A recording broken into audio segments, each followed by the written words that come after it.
how's it going, guys? Welcome back for another TOS video. So yes, Nightmare mode for Nihawk is here, and then we're gonna take it down. Right, so Nihawk being known for overhealing to deal damage. Yes, we are gonna use Elf team again. Same one as the one I used for Ultimate Stage, but trust me, even though you are using Diablo, it's not an easy battle. Alright, so featuring my PR Diablo deck again. Once again with one newborn elf, Magnus, and then the rest toy pixies.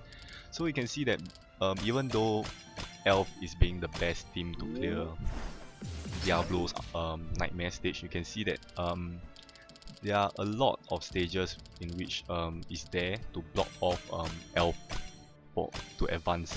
Right, so round 1 basically is one of them. You can see that the 3 salamanders have ignore defense. There's no Tumbler will not work. Phantom skill. So you can see that I kill it off straight away. And then what I'm gonna do is I'm gonna store here instead.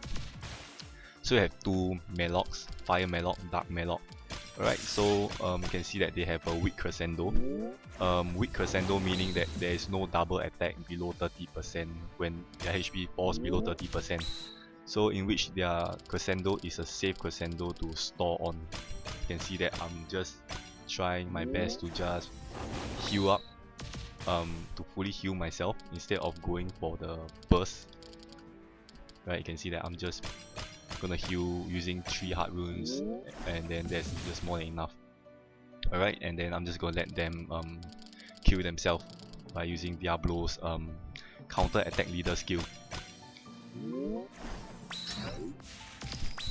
Right, so mainly you need to store up for me my Maurice the teddy bear, and then Diablo.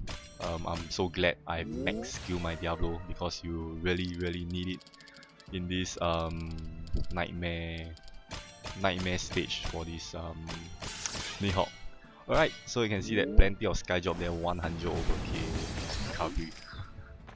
Alright, which sums up 800k over heal there. Okay, so here is one of the traps for elf team. You can see that Dark Combatant, yes, Dark Combatant actually converts hard to his own element. Hard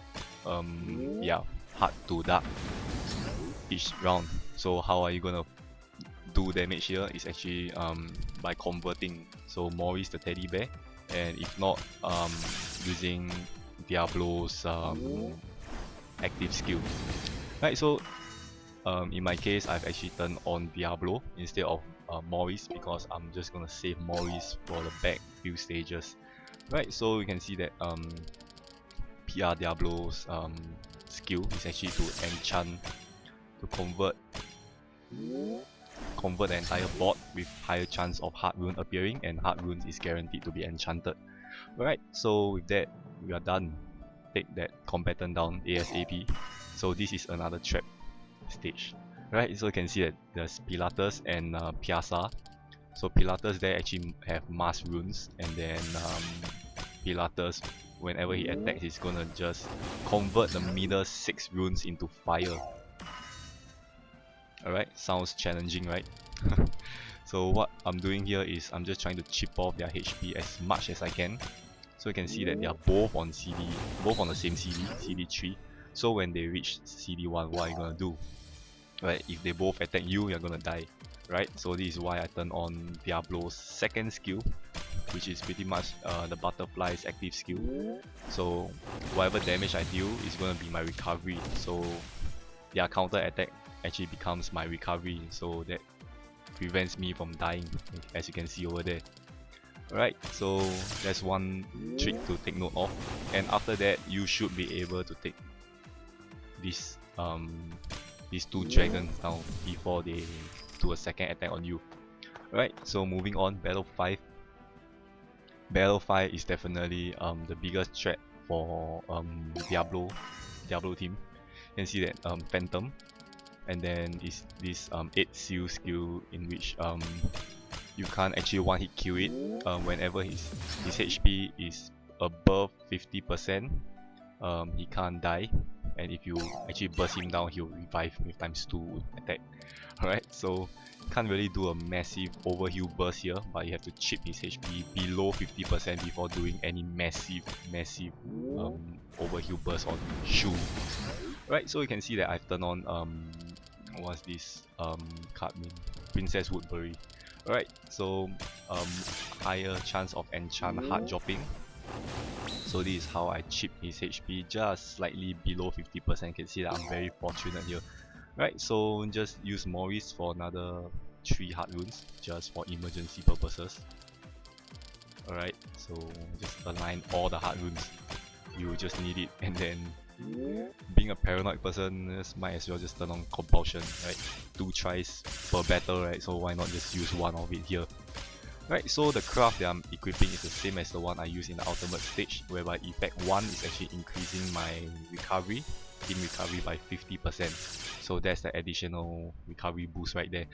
Right, so forget about the rest of the skill triggered, there's no point in using them anyway. Okay, so battle 6, what do we have? Alright, so here is whereby Madhead gives you a chance for a small little breather. You can see that we have 2 salamanders here. I'm not sure whether they'll be always on the opposite CD. I think so.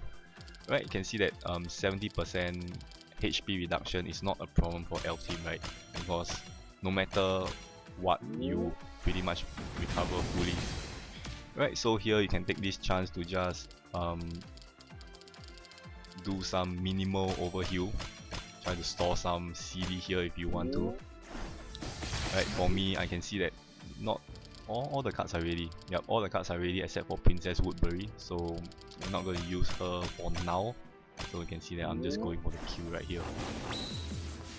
Right, of these 2 salamanders go.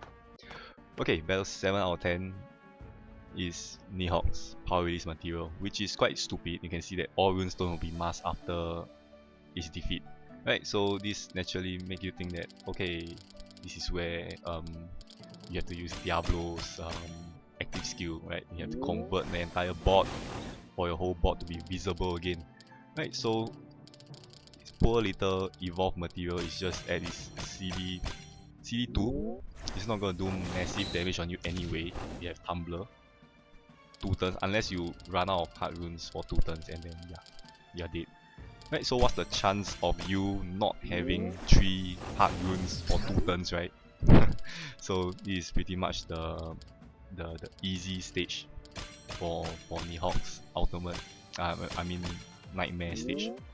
Right, so you can just take your time to just store CD here. This is one CD storing stage. Right, you can see that even Woodbury is back up. Right, I max skill my Woodbury, which is very convenient. So now I'm just taking my time to just slowly slay this power release material. Right, this damn material that refused to drop in the ultimate stage for me, so I'm just gonna go hunt it now. Right, so he can't say no to me this time because it's a nightmare stage, 100% drop rate. Right, one last spin, and then off he goes. Right, so you can see after his defeat, your entire rune, your whole entire board will be masked, and it's not gonna show, it's not gonna like reveal to you what kind of rune is there. So the only way to do it is to just do an entire board conversion. Right, so Byaki here is actually 5 color shield, same as Diablo. So you can see that I'm trying to conserve my heart runes as well as clearing away excessive runes that I do not need.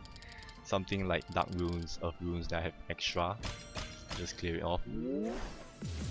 Right, so now I'll have all 5 colors on the board. So now here is up to your spinning skills. Right, all that you have practiced, do it now. 5 colors, make sure to spin all 5 colors.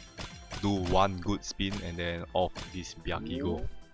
Right, it doesn't have much HP in the first place. Right, so moving on, battle 9. If I'm not wrong, this battle should be quite easy. Right, we have Warwell here, which is very weird. Okay, let's explain his skill. Okay, all effects in play will be cancelled. in which there's Michael Lucifer, the Enchantress, Nobilis, stuff like that. Okay, so random runestone will be masked, should be weathered, right? I think there's an error there. Should be weathered, and then every time he attack, he's just gonna shuffle the entire board. Not really shuffle, but he's just gonna randomly just, you know, change your board, in which it's a good thing as long as he just convert a board that has 3 hard runes on it. I will not die, right? So even so, I have Maurice for conversion, so this stage is actually very safe. Alright, for me, I'm just gonna take my time here. Whenever there's 3 lesser hard runes, I'm just gonna not attack him. Right, not attack him as in not doing a big overheal burst on him. Right, so whenever he converts the entire board and he's being generous enough for more, when there's more hard runes, I'm just gonna use that chance to burst him down. Right, so at this point of time, I'm just using Woodberries active, Link active. Anyway, we'll be staying here for quite a while, and then we will not be using Woodberries active any Hawk stage anyway. Right, so you can see that this Warwell stage, I have no idea, man. It's just an easy breeder stage for Diablo team. Right, you can see that he'll just keep converting your board, and then with this, you should not die. Right, I will just emphasize, should not. Right, so one last convert there, and then we're just gonna head on straight to Nihawk. Right, so of course, try to just remove all the weathered rune they have from Warwell before heading to the boss. If not, it's gonna be very troublesome. Right, so finally we are here at Nihawk. So 2 HP bar. So you can see that there is 2 icon there, Nihawk. So summoner attack becomes 0 for 3 rounds. That excludes overheal. Right, I did not know overheal actually goes through this debuff. Right, so and then every turn he'll convert hard rune to earth runes. Alright, so that's the annoying part. Right, so boom, there goes that all my hard runes. So we have one last burst, in which here I just turn on Maurice. Alright, Maurice, and then now we have this hard runes, so let's just quickly burst him down. So I was thinking whether to turn on Saruman's active skill, but then nah, I'm saving that for his final HP bar. Right, you'll never know when you can screw up. Right, I do not want to screw up at the boss. Right, so you can see that Nihawk's second HP bar is actually similar to his ultimate stage. Weathered runes, and then overheal to kill him. Right, so except for now, the lower his HP, the more weathered runes he will generate. So that's quite a sadistic skill there. Right, so I'm not gonna let his HP go any lower. I'm just gonna let him pause my HP just slightly lower, just clear off his weathered runes, and then let him attack me one more time. Reason, because I want to activate Clara's active skill. Right, the lower the HP, the higher the recovery. Right, so you can see that Diablo's Link skill, Saruman's times 2 recoveries active, Clara's active skill, the elf version of Odin can say goodbye to Nihawk. Alright, you can see that there's 900k recovery already, not including compulsion score yet. Alright, so all I need to do is to activate effect 1, which is already in play. You can see that right, 3 effects are up, 13k score, 1.4 million overheal. Alright, off he goes. Total overheal damage 11 million. Alright, so it's a very challenging ultimate stage, I would say. Nightmare stage, right? The ultimate stage now is like a joke. Alright, so I'm just gonna use that to grind skill level before I power release Nihawk. Right, so naturally after nightmare stage, will be power release video. So stay tuned for Nihawk's power release. As soon as I max skill level my Nihawk. Alright. So there we go. That is Nihawk's power release material, and not forgetting you need 2 of them. So I'm just gonna go for one more round of Nightmare. Hopefully I do not die. Alright, so with this we're done. Surprisingly, it's not as difficult as I thought it will be. It's not that easy as well. So I would say that it's just a average challenging stage.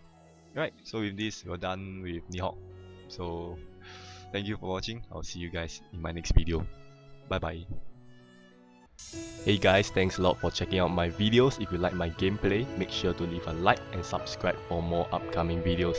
Peace out.